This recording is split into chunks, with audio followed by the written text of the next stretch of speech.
নমস্কাৰ। কথাতে কয় যে গছ থাকিলেহে মানুহ থাকিব। সঁচা কথা। গছ নাথাকিলে মানুহ জীয়াই থাকিব নোৱাৰে।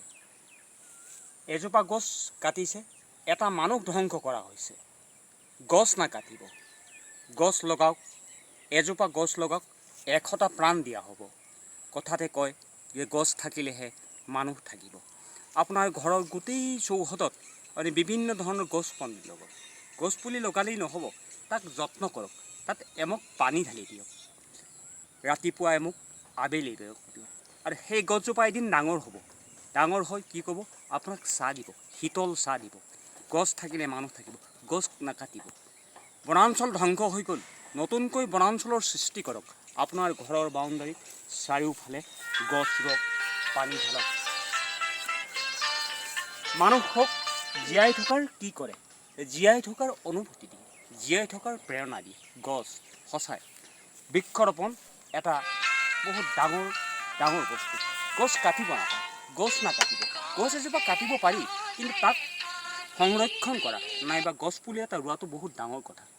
আহক আমি পুনৰ উভতি যাওঁ আগৰ কথালৈ, পুনৰ উভতি যাওঁ আমাৰ বনাঞ্চল ৰক্ষা কৰাৰ বাবে। এজোপা গছ পুলি ৰুৱক, এজোপা গছ পুলি ৰুৱক। এজোপা গছ পুলি ৰুই কি কৰক? তাক সদায় পানী দিয়ক, তাক জীয়াই ৰাখক। গছ পুলিজোপা জীয়াই থাকিলে আপোনাৰ অনিষ্ট একো নহয়, বৰঞ্চ আপোনাৰ উপকাৰ হ'ব। গছে আপোনাক শীতল ছাঁ দিব। গছ থাকিলে সঁচাই মানুহ থাকিব। কথাতে কয় যে জাক জাক শিয়ালৰ হোৱাতকৈ এটা সিংহৰ গোজৰণি বহুত ভাল। শিয়ালে যিমানেই চিঞৰি নাথাকক কিয়, সিংহই যেতিয়া চিঞৰিব, এটা সিংহৰ চিঞৰত মানুহ কি পলাই হাত মাৰিব।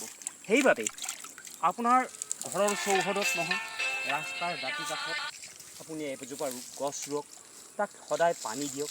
এদিন দেখিব সি লহপহকৈ বাঢ়ি আহিছে। আপোনাৰ মনত আনন্দ লাগিব যে মই ৰোৱা গছপুলিটো আজি ডাঙৰ হ'ল, সি মানুহক ছাঁ দিছে, মানুহক বচাইছে। গছে সঁচা, গছেই মানুহৰ প্ৰাণেই গছ। আহক আমি সকলোৱে কি কৰোঁ? সকলোৱে মিলিজুলি বৃক্ষৰোপণ কৰোঁ, এমুক দুমুককৈ পানী ঢালোঁ।